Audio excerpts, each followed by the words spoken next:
Lights बंद कर लीजिए और अपने हेडफोन्स कानों पर लगा लीजिए, क्योंकि अब आप दाखिल हो रहे हैं रिच माफिया की दुनिया में। ये चैनल उन गुनाहों, उन साजिशों और उन अंधेरे राजों के बारे में है जो दौलत की चमक के पीछे छुपे होते हैं। यहां हम पर्दा उठाएंगे उन कहानियों से जो कभी बाहर नहीं आ पाईं। Welcome to rich mafia. आपकी नींद उड़ने वाली है। ये बात आज से 3 साल पहले की है। मैं, अमन, एक सॉफ्टवेयर कंपनी में नई नई जॉब लगने के बाद मुंबई से नागपुर शिफ्ट हुआ था। नया शहर, नई उम्मीदें और सबसे बड़ी चैलेंज, एक रहने लायक घर। मैंने सोचा था आसानी से मिल जाएगा, लेकिन नागपुर के वसंत नगर इलाके में रेंट आसमान छू रहे थे। मैं पूरा दिन भटकने के बाद थक कर एक टपरी पर चाय पी रहा था, जब एक ब्रोकर मिश्रा जी ने मुझे देखा। उसके चेहरे पर अजीब सी मुस्कान थी। घर ढूंढ रहे हैं साहब? मैंने हाँ में सर हिलाया। हाँ मिश्रा जी, लेकिन बजट कम है। 2 BHK चाहिए, वसंत नगर के पास हो तो अच्छा है। मिश्रा जी की आंखें चमक उठीं। एक फ्लैट है साहब, बिल्कुल आपके बजट में। Vasant Kunj apartments, 13th floor, flat 13B। मालिक बाहर रहता है, बस उसे किराएदार टाइम पे रेंट देने वाला चाहिए। 13B और वसंत नगर में, बजट में? मुझे दाल में कुछ काला लगा। इतना सस्ता क्यों?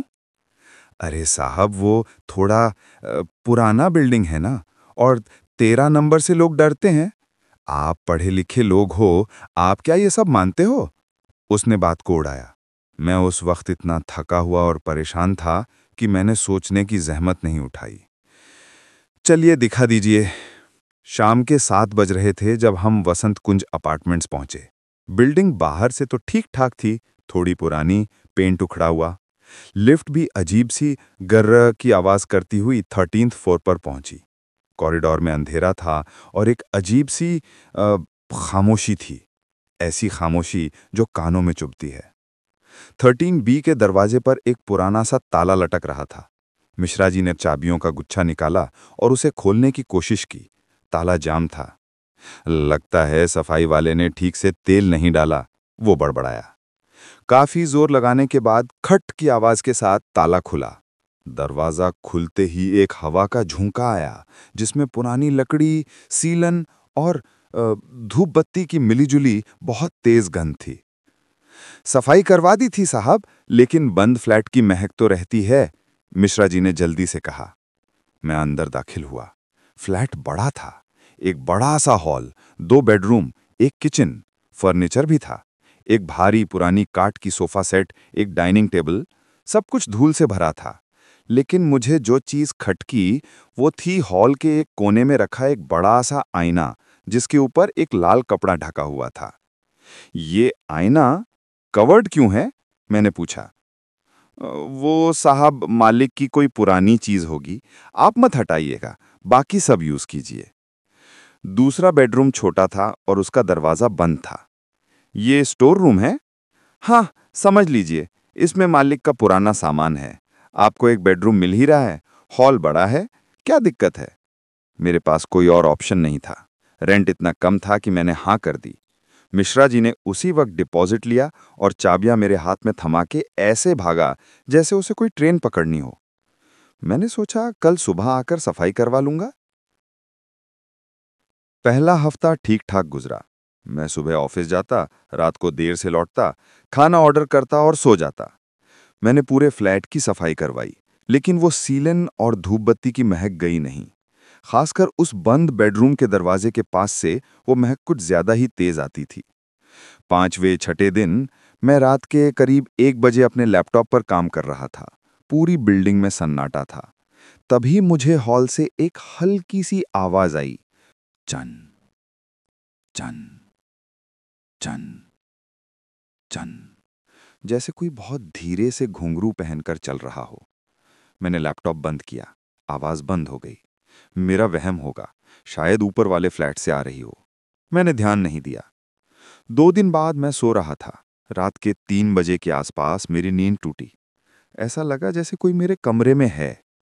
मैंने आंखें खींची। कमरे में अंधेरा था, लेकिन मुझे लगा कि कोई मेरे बेड के पास खड़ा है, एक साया। मैंने कौन है कहकर लाइट जलाई। कोई नहीं था, कमरा खाली था। लेकिन लेकिन कमरे का एसी 18 डिग्री पर था। फिर भी जहां मैंने उस साये को देखा था, वहां अचानक गर्मी बढ़ गई थी, एक अजीब सी भाप वाली गर्मी। मैंने पानी पिया। अमन, तू ज्यादा सोच रहा है, नई जगह है, स्ट्रेस है। लेकिन उस रात के बाद चीजें तेजी से बदलने लगी। हर रात अचानक 3 बजे के आसपास वो घुंघरू की आवाज आने लगी। पहले वो हॉल से आती थी, फिर धीरे धीरे वो मेरे बेडरूम के दरवाजे तक आने लगी। ऐसा लगता था कोई दरवाजे के ठीक बाहर टहल रहा है। मैंने बिल्डिंग के वॉचमैन से पूछा, भैया, ये 13th फ्लोर पर और कौन रहता है? रात को बहुत आवाज आती है। वॉचमैन, जो बिहार का एक बुजुर्ग आदमी था, उसने मुझे घूर कर देखा। साहब, 13th फ्लोर पर आपके अलावा सिर्फ 13D में एक बूढ़े कपल रहते हैं। वो 8 बजे सो जाते हैं। और 13B में आपसे पहले कोई टिकता नहीं था। मतलब? कुछ नहीं साहब, आप पूजा पाठ कीजिए, कहकर वो चला गया। अब मेरा डर बढ़ने लगा था। मैंने ऑफिस से छुट्टी ले ली। मैं घर पर रहकर इस चीज की तह तक जाना चाहता था। उसी दिन दोपहर में मैं हॉल में बैठा था। मेरी नज़र उस आईने पर पड़ी जो अभी भी लाल कपड़े से ढका हुआ था। पता नहीं क्यों मुझे उसे देखकर अजीब सा गुस्सा आया। ये सब इस ब्रोकर की चाल है, मुझे डराने की, मैंने सोचा। मैं उठा और एक झटके में वो लाल कपड़ा खींच दिया। आईना बहुत पुराना था, उसके कांच पर काले धब्बे पड़ गए थे। लेकिन जो मैंने उस आईने में देखा, उससे मेरी रूह कांप गई। आईने में मेरा अक्स तो दिख रहा था, लेकिन मेरे पीछे सोफे पर एक औरत बैठी थी, सफेद साड़ी पहने, बाल खुले हुए, और उसका चेहरा पूरी तरह जला हुआ था, जैसे किसी ने तेजाब फेंक दिया हो। उसने कोई चेहरा नहीं था, बस एक बिगड़ा हुआ मांस का लोथड़ा। मैं चीख पड़ा और पलट कर देखा। सोफा खाली था। मैं पसीने से भीग गया। मैंने दोबारा आईने में देखा। अब वहां कोई नहीं था, सिर्फ मैं था, डर से कांपता हुआ। मैंने फौरन उस आईने पर वापस कपड़ा डाल दिया। मैं फ्लैट से भाग जाना चाहता था। मैंने अपना फोन उठाया मिश्रा जी को कॉल करने के लिए। उसका नंबर स्विच्ड ऑफ आ रहा था। मैं दरवाजे की तरफ भागा, लेकिन दरवाजा लॉक्ड था अंदर से। मैंने उसे लॉक नहीं किया था। वो डेड बोल्ट वाला लॉक था जो सिर्फ चाबी से या अंदर से ही लॉक हो सकता था। मैंने लॉक खोलने की कोशिश की, लेकिन वो जाम हो गया। प्लीज मुझे जाने दो, मैं चिल्लाया। तभी वो ही घुंघरू की आवाज बिल्कुल मेरे पीछे से आई। चन, चन, चन। मैंने पलटने की हिम्मत नहीं की। मेरी आंखों से आंसू बह रहे थे। मुझे अपने पीछे किसी की सांस लेने की आवाज आ रही थी, एक ठंडी सीलन भरी सांस। और फिर एक आवाज आई, एक औरत की आवाज जो शायद सालों से बोली नहीं थी। एक फटी हुई दर्दनाक आवाज में उसने कहा, क्यों खोला? मैं बेहोश होकर वहीं गिर पड़ा। जब मेरी आंख खुली तो मैं अपने बेड पर था। सुबह हो रही थी, मेरा सर फट रहा था। एक पल के लिए मुझे लगा कि यह सब एक बुरा सपना था। मैं उठा, हॉल में गया। आईना वैसे ही ढका हुआ था, दरवाजा अनलॉक्ड था। यह सपना नहीं था, मैं बेहोश हुआ था और किसी ने मुझे बेड पर लिटाया था। ये सोचकर ही मेरा गला सूख गया। अब मैं जान गया था कि मैं अकेला नहीं हूं, और जो भी यहां है वो मुझे जाने नहीं देना चाहता। मुझे अब उस बंद कमरे का राज जानना था। शायद सारा जवाब वहीं था। मैं उस छोटे बेडरूम के दरवाजे तक गया। वो हमेशा की तरह बंद था। उसके नीचे से वही धूप बत्ती की तेज महक आ रही थी। मैंने हैंडल घुमाया, लॉक था। ठीक है, मैंने दांत पीस लिए। मैं किचन से एक भारी हथौड़ा ले आया। अब मैं डर नहीं रहा था, मुझे गुस्सा आ रहा था। मैंने लॉक पर पूरी ताकत से वार किया। 1, 2, 5। क्रैक की आवाज के साथ लॉक टूट गया। मैंने दरवाजा धकेला। अंदर घुप अंधेरा था, और महक महक इतनी तेज थी कि मेरा सर घूम गया। ये धूप बत्ती नहीं थी, ये किसी चीज के सड़ने की बदबू थी, जिसे धूप बत्ती से दबाने की कोशिश की गई हो। मैंने अपने फोन की फ्लैशलाइट जलाई। कमरा खाली नहीं था, वो सामान से भरा था। पुराने संदूक, टूटी कुर्सियां और दीवार पर लगे ढेर सारे फोटोज। ये एक लड़की की तस्वीरें थीं, बहुत खूबसूरत। वो हर फोटो में क्लासिकल डांस कॉस्ट्यूम पहने हुए थी। कहीं वो कथक कर रही थी, कहीं भरतनाट्यम। उसकी आंखों में एक चमक थी। मैंने फ्लैशलाइट को कमरे के दूसरे कोने में घुमाया। वहां जमीन पर एक छोटा सा पूजा का स्थान बना था, जिसके सामने ढेर सारी सूखी हुई धूप बत्तियां पड़ी थीं। और उस पूजा स्थान के ठीक ऊपर दीवार पर एक बड़ा सा काला धब्बा था, जैसे दीवार का वो हिस्सा जल गया हो। मैं करीब गया। वहां जमीन पर कुछ चीजें बिखरी पड़ी थीं। एक जोड़ी घुंघरू, वो ही घुंघरू, और एक छोटी सी लाल रंग की डायरी। मेरे हाथ कांप रहे थे। मैंने वो डायरी उठाई। उसके पन्ने सीलन से अकड़ गए थे। पहला पन्ना खोला। लिखा था काव्या। मैं वहीं जमीन पर बैठ गया और वो डायरी पढ़ने लगा।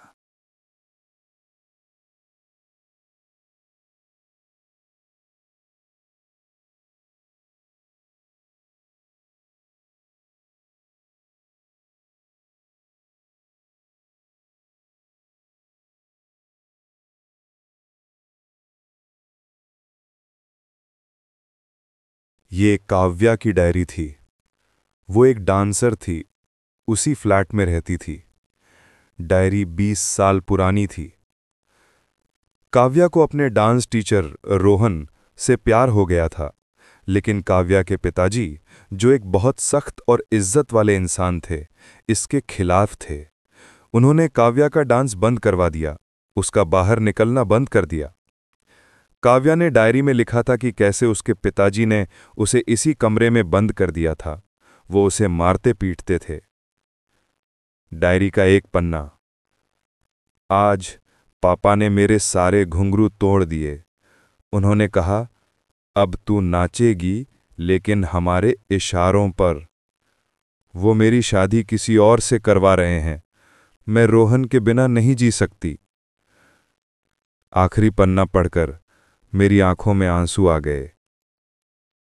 वो लोग मुझे समझ नहीं रहे हैं। मेरा नाच ही मेरी जिंदगी है। अगर मैं नाच नहीं सकती तो मैं जी नहीं सकती। पापा ने कहा कि कल लड़के वाले आ रहे हैं, लेकिन मैं उनसे नहीं मिलूंगी। मैं आज़ाद हो जाऊंगी, हमेशा के लिए, इसी कमरे में, अपने घुंघरुओं के साथ। मैंने दीवार के उस काले धब्बे को देखा। काव्या ने उसी कमरे में खुद को आग लगा ली थी। अचानक कमरे का तापमान गिर गया। इतना ठंडा हो गया कि मेरी सांस जमने लगी। मैंने पीछे देखा। दरवाजे पर वो खड़ी थी, सफेद साड़ी, जले हुए चेहरे वाली काव्या। लेकिन इस बार वो मुझे घूर नहीं रही थी। वो रो रही थी। उसके जले हुए चेहरे से काले आंसू टपक रहे थे। वो धीरे धीरे मेरी तरफ बढ़ी। मैं हिल नहीं पा रहा था। मैं डर से जम गया था। वो मेरे बिल्कुल सामने आकर रुकी। उसने अपना जला हुआ हाथ उठाया और डायरी को छुआ, और फिर वही फटी हुई आवाज आई, दर्द, बहुत बहुत दर्द है। वो आईना उसके पिताजी ने लगवाया था, ताकि वो उसमें अपना जला हुआ चेहरा देखती रहे इवन मरने के बाद।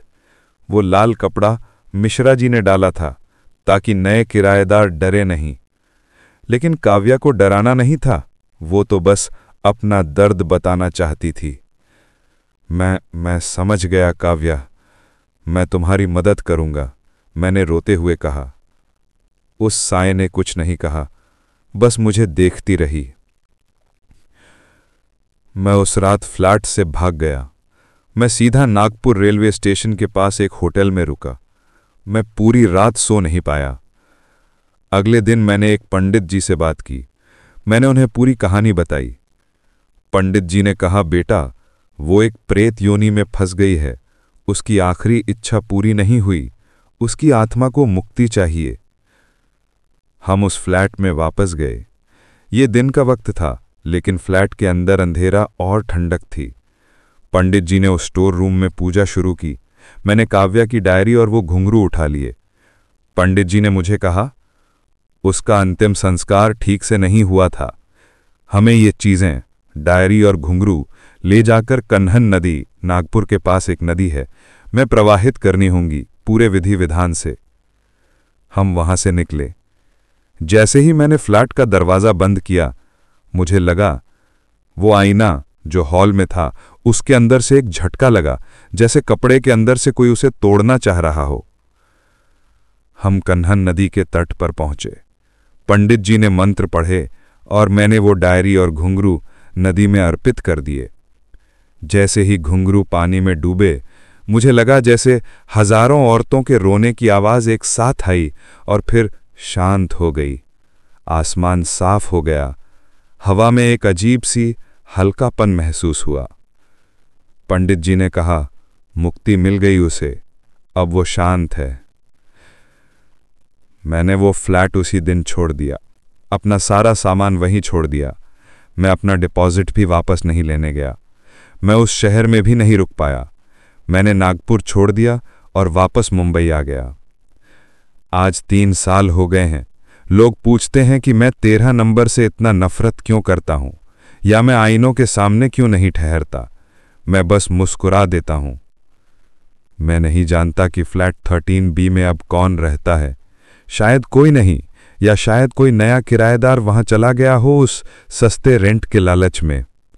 लेकिन एक बात मैं जानता हूं, काव्या चली गई है, लेकिन उस फ्लैट की दीवारों में, उस सीलन भरी हवा में उसका दर्द हमेशा के लिए कैद हो गया है। और कभी कभी जब मैं रात को अकेला होता हूं, मुझे आज भी बहुत धीमी सी छन छन की आवाज सुनाई देती है।